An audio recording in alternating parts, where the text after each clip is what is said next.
next to your health, wealth should be your second most important priority in terms of time and energy spent, because money either solves or greatly improves every problem in your life, from better healthcare to better dating prospects to financial security to being able to take care of your family. There's not one problem in life that money doesn't help solve or solve completely. You might not like it, you might not like the way the world works, but that is how it works, okay? Unfortunately, getting wealthy isn't easy, otherwise everyone would be wealthy. You have to be extraordinary or extraordinary to get paid, meaning you need to do things that ordinary people don't do. Things like making 200 cold calls a day to strangers, asking for money, getting comfortable having uncomfortable conversations, or like I did working in a call center making 400 cold calls a day. You don't have to be the smartest guy in the world or even in the room, but you can get to the top 1% in wealth by doing what other people won't. Top 1% in America is about $100,000 a year.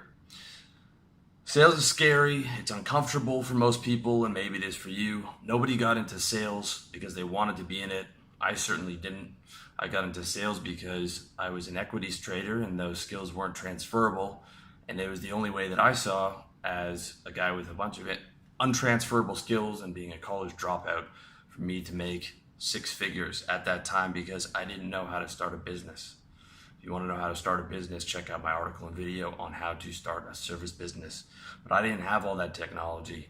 I didn't have, in those days, the internet wasn't good in terms of the valuable content that's available today for free on websites and on YouTube. So my option was selling my way into a sales job, because that was the only way I saw to make six figures once I wasn't able to make money in trading anymore. And I'll tell you, it was a rough adjustment from having made $100,000 in a month and trading to making $100,000 a year in something I absolutely hated, which was selling people. And sales is uncomfortable. It's scary at first. Almost no one gets into sales because they wanted to. You can listen to Grant Cardone, the top sales trainer in the world, and he'll tell you that he hates sales. Okay, because he's honest. But here's the deal. That's where your advantage lies. Being willing to do what other people won't do. If you have a Mark Zuckerberg or a Bill Gates IQ, and you have wealthy families that will invest in your tech startup, and you can tap your network of Harvard alumni to invest with you and tap their wealthy parents, hey man, you don't have to go out and pitch people, okay?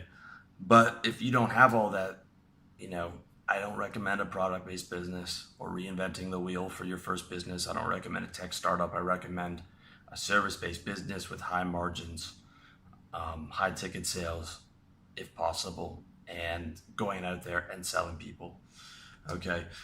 That's your advantage, being willing to do what other people won't do.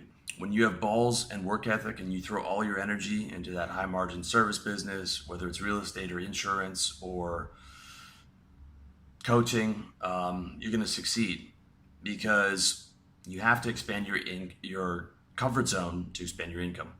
If you stay in your comfort zone, you're going to end up with the same income ordinary people have, because you're not doing extraordinary things. You're doing ordinary things. Okay. Ordinary things, working a job for $50,000 a year and going in and just doing what you're told. Instead, to do things that make you uncomfortable, like pitching people 100 people a day on your personal training business, in the supermarket, in Starbucks, in other gyms, on the street, in the upmarket Whole Foods and wealthy areas near where the corporate people are getting out for lunch. Okay, when you have the balls to do that, you have the superpower of sales, and you are comfortable in uncomfortable conversations. The person you're pitching might be uncomfortable, but you're able to get comfortable in that situation. That's a superpower, okay? And then once you can sell, you can make six figures in any service business, period, and be on your way to seven. A coaching client of mine, was taking over his parents' cleaning business whilst he was still working a government job. In their 20 years in operation, they had never made an outbound sale. Took me 3 months of pushing and sometimes kicking to get him out there pitching people in person. Okay, cleaning business is a fantastic business because everyone's a potential target. And usually, once a person gets a cleaner for the first time, they're hooked on it. They don't want to go back to scrubbing their toilets on a Sunday.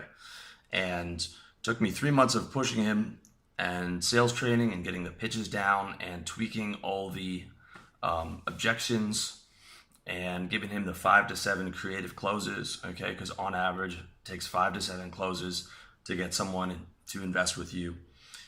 And so we got him out there in the Starbucks, in the upscale mall, pitching people as they got off from work, pitching people at his job, going door to door in wealthy neighborhoods, okay? All that stuff that you don't want to do, all that stuff where they write books about how to make money without going door to door, how to make money without outbound sales, okay? All that stuff that most people are unwilling to do, that they're looking for any way to work around. They're trying to spend money on online advertising, but they don't have the money because it costs $5,000, $10,000 a month, all right? When you're willing to do that, changes the entire game, okay?